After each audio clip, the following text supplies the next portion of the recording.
Hey everybody, this is Ryan with Omni Lucid Media, and this is Blackheart Paladin, episode 5. So this one is just going to be titled, I guess, Being the Medic. I realize that I've been starting to do these videos, and I feel like maybe I haven't made really clear what my motivations were for joining the Army, and just I don't know about really necessarily ideals. I don't really want to get into that quite yet, but just maybe give you a better understanding of where my head was at with my thoughts on things, with my reasons for joining, the way that I think about, I don't know, I guess the way that I feel about taking care of people and whatnot and things like that. So, I guess to start off with, uh, with me joining the army, it was definitely something where I had wanted to do right out of high school, um, which my parents, well, and I should say so. 9/11 actually happened when I was a sophomore in high school. Um, right from that moment, I had already liked the idea of joining the military, but after 9/11 happened, it pretty much set in my head that yes, this was something that I was going to do.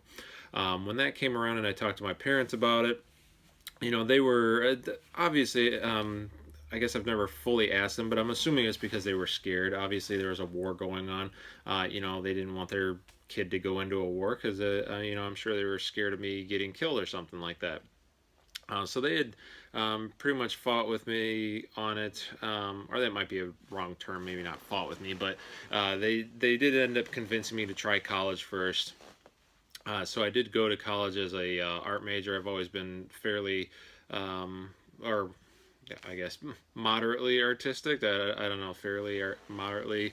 I guess they're kind of synonyms, but um, so I went to NIU for or for art school, and I wanted to do computer animation. But while I was there, the whole time, I really just wanted to be in the military. And as I was there, I kept seeing more and more things happening, um, and and then I still remember to this day. I know exactly the news article that I saw that finally made me say, "Nope, that's it. I'm going. This is it." And what later I would find out to be was actually Operation Red Wing. And if you're not familiar with that, Operation Red Wing is, if you've ever seen the movie Lone Survivor or read the book, which is just an amazing story about what these guys went through. If you haven't read the book, I'd highly recommend reading the book. I feel like the movie was very good. It was very accurate with a lot of things. There were minor differences. I'm sure it was because it's Hollywood. They had to cut down time, whatever it happened to be. But um, I saw the news report for that, and the actual report was when the helicopter had gotten blown up and 13 men died. So I saw that, and it really hit me that hey, 13 people are dead just like that. I mean, it was just gone. And that was just something that it just wasn't okay with me. Me growing up, um, my family originally they were most of my family were farmers, or at least had farms, I should say, as well as other jobs on top of that. Um, my family specifically, my my mom's an accountant. My dad, he has his own businesses. When I was growing up, he always had his a tree business, and then before I went off to college, I trying to remember when he started, but he also started his own plumbing business. So um, that's kind of the background of it. But growing up, I read comic books, I had played video games, watched these movies and all that. Something else I'll get into as well that in one of the other podcasts, just talking about that stuff because they are things that I like, and I feel there's a reasoning behind it is and stuff to go into later. But so I don't keep rambling about that, I'll keep moving forward here.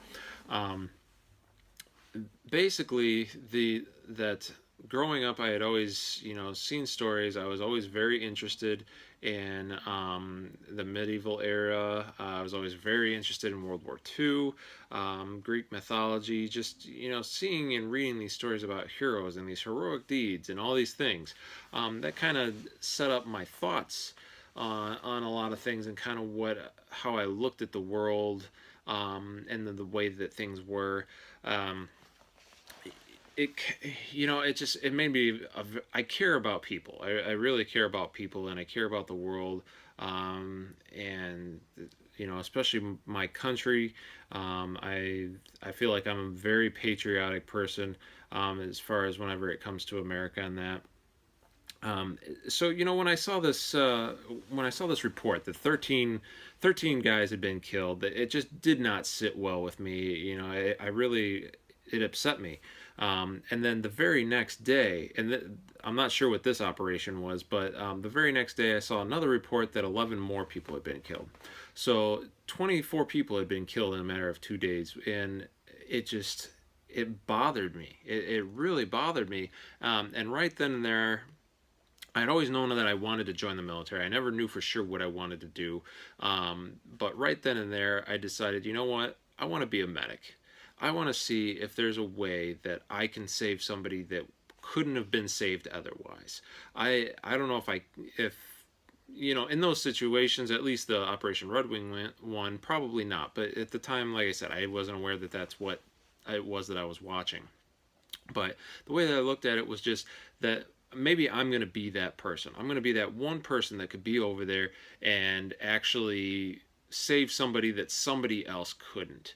And the fact that I was willing to do that, and that I could be there, the fact that if I might not be there to save that person, I could not accept it. I could not accept that that was actually a possibility, that somebody might die for the simple fact that I wasn't there, me specifically, that I was not there to save them.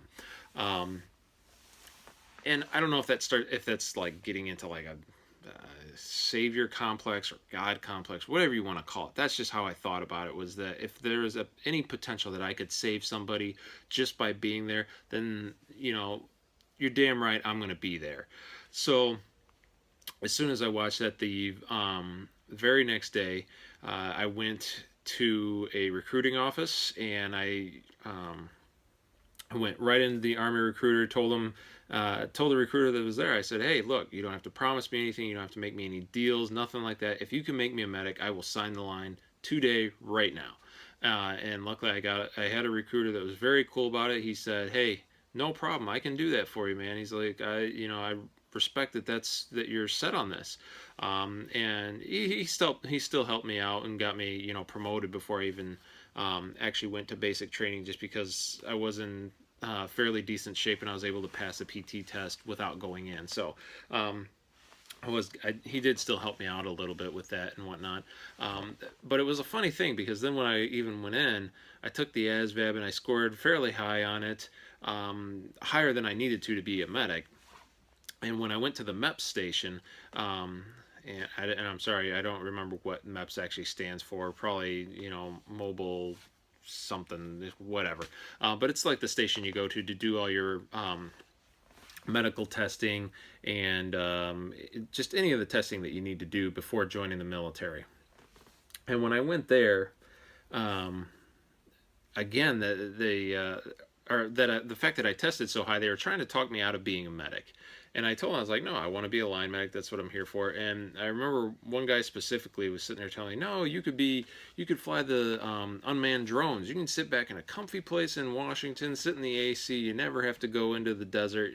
You don't have to worry about being hot. Like, you can just sit back, relax, and just, do something kind of cool. And I told him right there, I was like, look, man, make me a medic or I'm walking out the door. That's what I'm here for. That's my calling. That's what I want to do. That's what I need to do. And luckily he was just like, all right, he kind of gave and said, hey, if you want to be a medic, whatever, we can always use medics. So I'll put you down as a medic. And so, from there, that's what happened. I became a line medic. Or a combat medic. I say line medic because line medic basically means a front line, that you're on the front line. For some people say combat medic. Occasionally, I feel like combat medic is like kind of like the all-encompassing one. That includes like evac medics and even sometimes some of the medics that are in the aid stations and that. So, but I was a line medic. I was out on the front lines with, as I've said before, with the infantry guys and all that. So it and I really took it to heart that I am the medic. I am the one medic here for these 30 guys. I am here to make sure that every single one of them gets home safe. I wasn't so concerned about myself. I was worried about them, each and every one of them. There was nothing I wouldn't do for them. Um, during training, I was always trying to be around my guys as much as possible, trying to make those connections, build those relationships, because these are the guys that I'm going to war with. You have to have each other's backs. You have to trust each other, and I needed them to trust me too. Me being the medic, I wanted to be that guy that they could lean on, that I was there for them, and no matter what.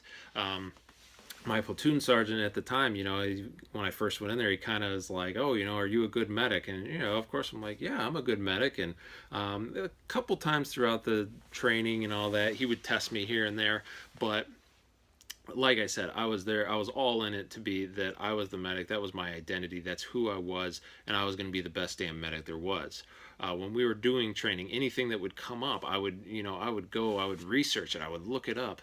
Even as simple as, we would be doing field training, and hey, we have ticks on us. So as soon as I found out that we were doing field training, there's a lot of ticks out there. I researched the crap out of it to see, okay, what are the different types of looking ticks? What are the types of ticks in this area? What does Lyme disease look like? What does just a regular tick bite look like? What's the best way to remove ticks? Just all of it, everything I could, because I wanted to be the best medic that I could possibly be. Um, and and that's what I was. Anything these guys ever needed, I would do anything and everything I could for them. On the weekends we would all go out drinking, and I still took that. Hey, I'm the medic. Guess what? That means I'm the DD, because I'm responsible for these guys. I'm responsible for making sure that they are safe.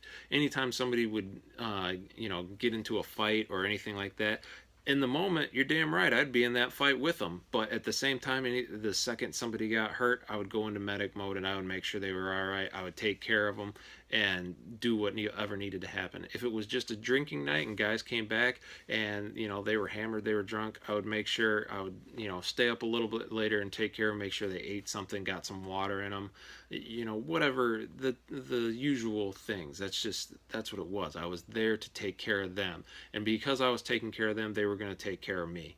um, and that's a special kind of relationship there. I'm definitely going to do a different podcast on camaraderie and that.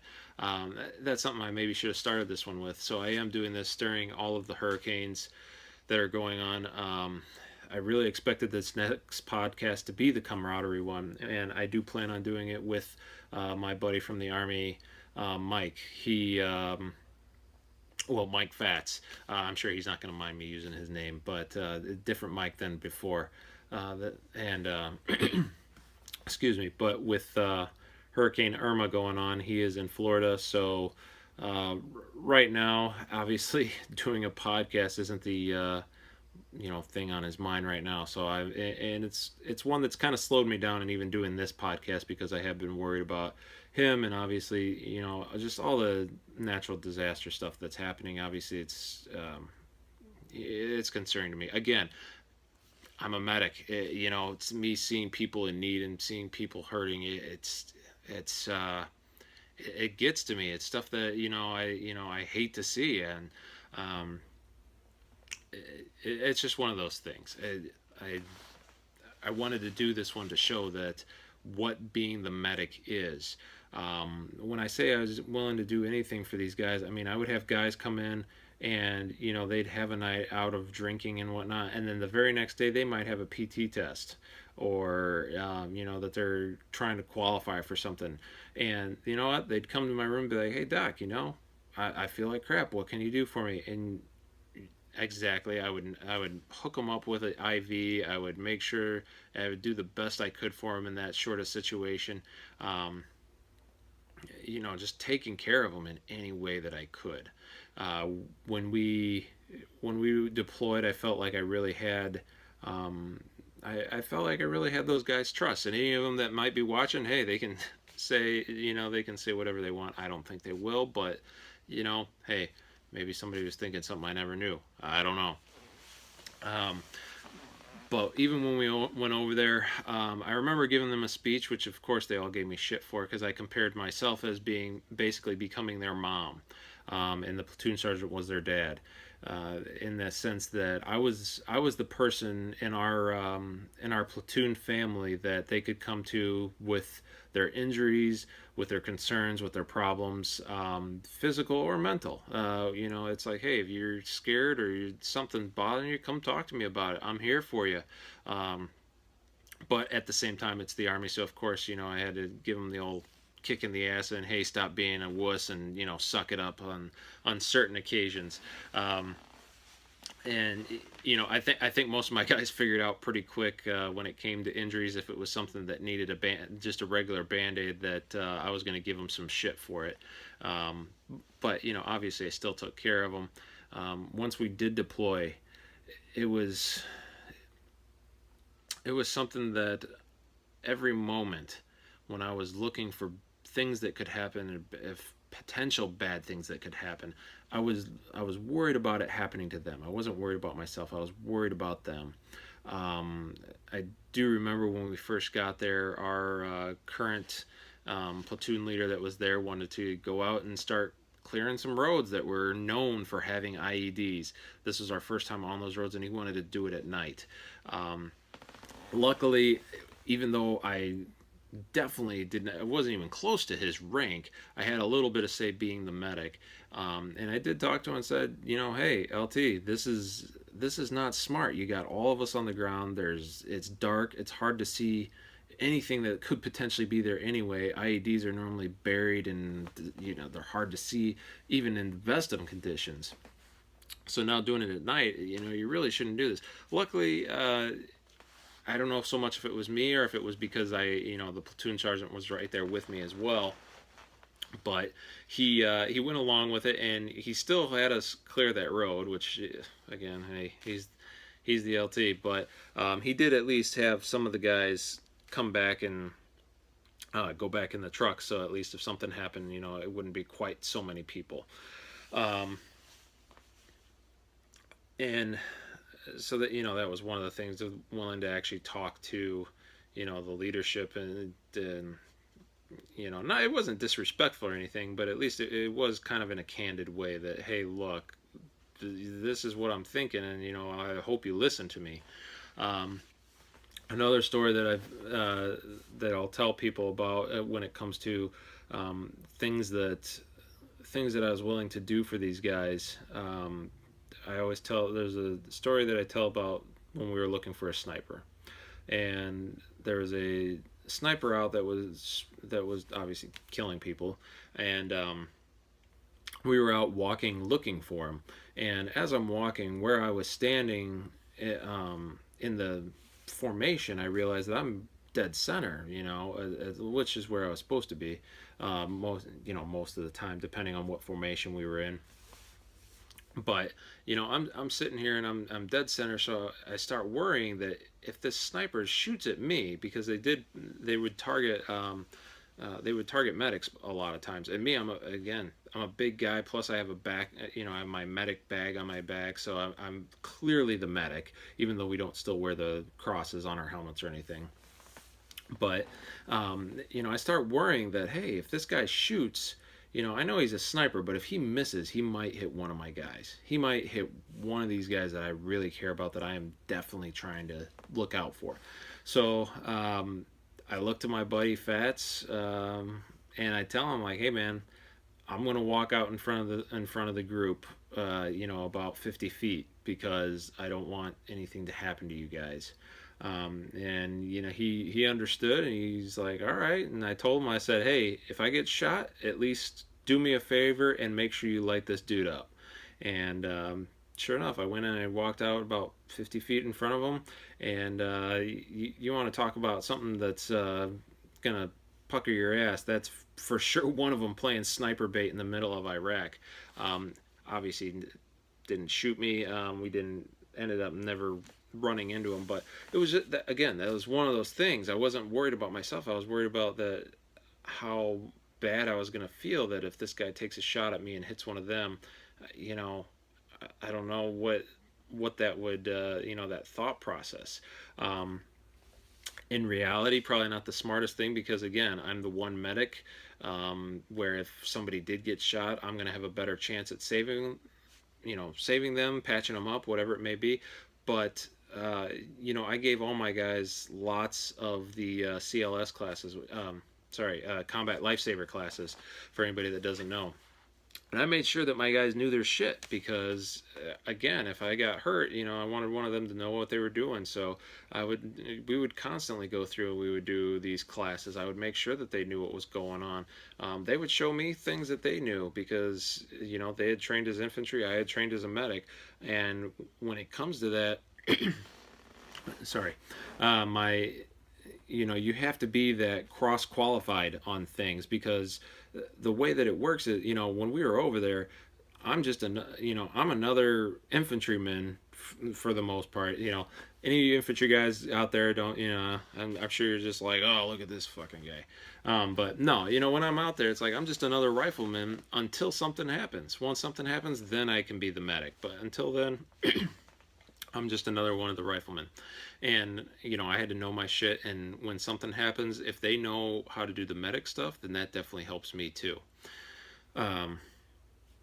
So I made sure that they knew what to do if I ever got hurt. Another thing that I always made sure to do was that I always made sure that I was in as best shape as I could be. In between missions, I would always be working out in the little gym that we had, kind of ramshackle gym that we had put together at our location. And I would always, in between missions, I would be working out because, I wanted to make sure that I could carry as much weight as possible, whether it was just more weight in my aid bag or being able to carry one of them if they got hurt. And I did. I remember finding out that some of the other medics, they carried lighter bags, which to each their own. That's what they want to do. But to me, I wanted to have every fucking thing possible that I could. I wanted to have as much possible in that bag, and sometimes my loadout, just my bag alone, it would be in. I think the heaviest I had ever had it was at 96 pounds. With extra IVs, I had extra water on there, just general canteens, just straight water for guys to drink, plus all the other medical stuff that I had on me. And that was just it. It was just a matter of I'm going to be the strongest, the biggest medic out here, and I'm going to be the best at it because I want to make sure. My whole reason, like I said, was going to save somebody that maybe nobody else could. In order for me to do that, I had to be the best one out there. I had to be the strongest. I had to be the fastest. I just I had to make sure I was the best.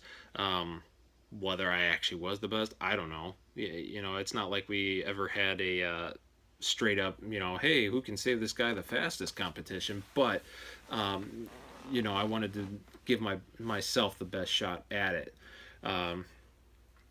And that's something that this is how I felt with these guys. It was just I just could not imagine. I didn't ever want to think of anything bad happening to them.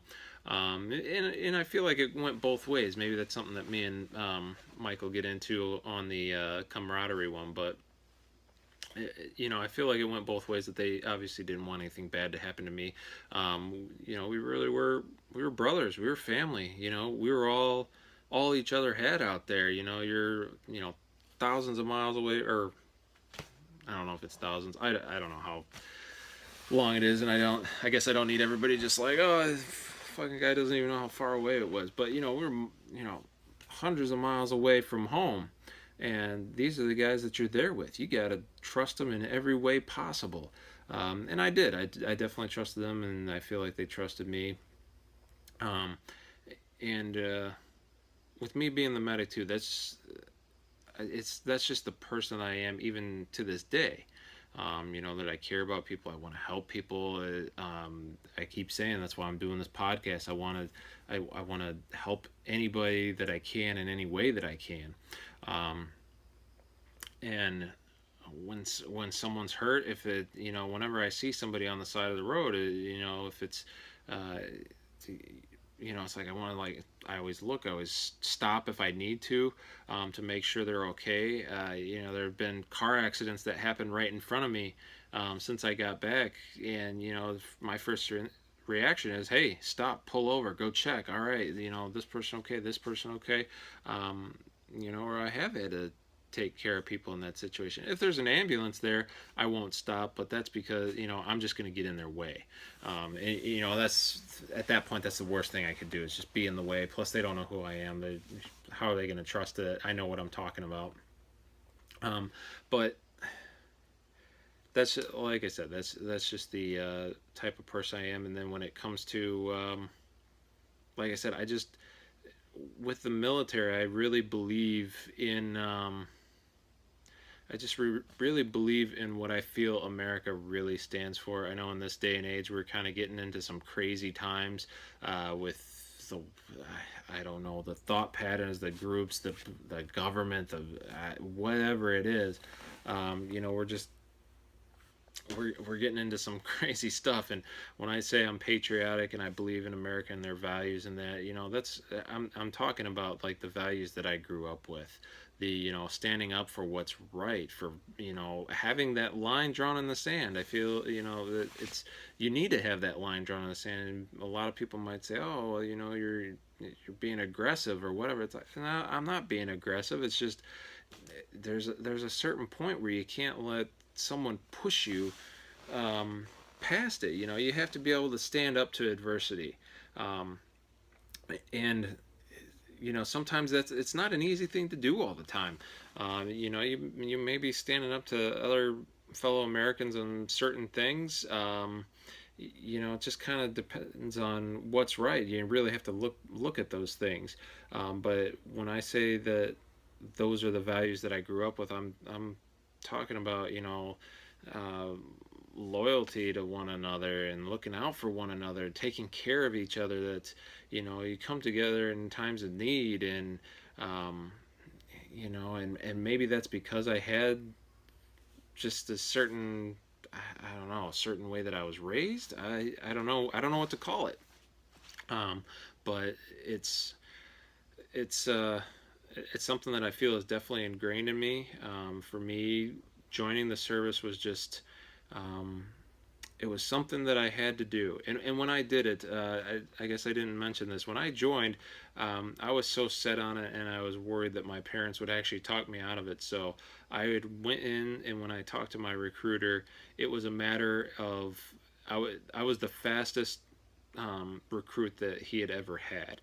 I had walked in on a Friday, and I was on a plane out to Fort Benning, Georgia, for my basic training by Sunday afternoon. Basically, I went into the recruiter's office on Friday. Saturday, I was at the MEP station. I stayed the night in a hotel out in Chicago um, that Saturday night, and then Sunday morning, I was on a plane. I was on a plane to Georgia, and and that was that, because there was just at that point I was set. This is what I'm doing. I am not being talked out of it. I'm not even giving anybody a chance to talk me out of it, because that's just how sure I was that what I was doing needed to be done, that I needed to do this, that I needed to be that person. um, I was maybe that I was willing to do something that other people weren't, and if I was willing to do it, then I should do it. uh, and maybe even in my head, if I was the one doing it, then somebody else close to me might not have to. Maybe if they were worried and they wouldn't want to do it, it's one of those where it was something I had to do. It's something that I will never regret doing, even with all the aftermath and my PTSD and the things that I go through now. It's never. I will never regret joining the military. I will never regret being the medic. I love being the medic. I love every aspect of it. I love that the guys relied on me. I love being there for them. I love, I love being there for, for the Iraqis, for anybody. I was there to, it's a war. War is horrible. Anybody that tells you differently, they're lying to you. There are certain aspects of the war that people enjoy, like the camaraderie, but it's just in bad times like that, it was, I felt it was my duty to do, to go and to help people, anybody. I mean, obviously I was there looking out for my brothers in arms and all that, but I was definitely there for the Iraqis as well. They didn't ask for a lot of the stuff that was happening, so if I could help them, I would. It just, obviously, my guys came first, and then as long as they were safe, then I would help them as well. And I still feel that way now. Anybody that's in need, I will do my best to help them. I can't. Um, I just, I have a hard time even understanding how people can be racist, sexist, any of those things. Like how somebody can hold it against someone for, especially your race. Like that to me is just, it's just so weird. Like, oh hey, you happen to be a different color, so I'm gonna hate you. Like that's just, it's so weird to me. It's so, I can't get behind it. And I feel like a lot of military people are that way too. And I feel like that's the way that I was raised. That everybody, we're all in this together. And it's unfortunate the things that happen, but it is what happens. And if there's a culture that people feel, or I guess just speaking from my own experience, if there's something culturally that maybe I don't understand or it seems weird to me, I'll do my best to look it up and figure out what it is about it. After being in Iraq, I read the Quran. I wanted to know, all right, everybody's talking about this religion and all this stuff that are going on. Well, I want to see for myself. I want to read the words. I want to see what it is that's making this happen. And it was pretty enlightening to see. You do see when people, like when the Iraqi people were talking about, like, oh no, they're extremists. They're taking this religion to a weird way. When you read that stuff, you actually find out that, oh, they're not full of shit. There is some differences to it. It's just a matter of being, I guess again, with me being the medic, I'm willing um, to learn about it because I really do. I just care about people and making sure. I hate to see anyone suffer, um, and it's just something that if it's within my power, then I'm going to definitely do.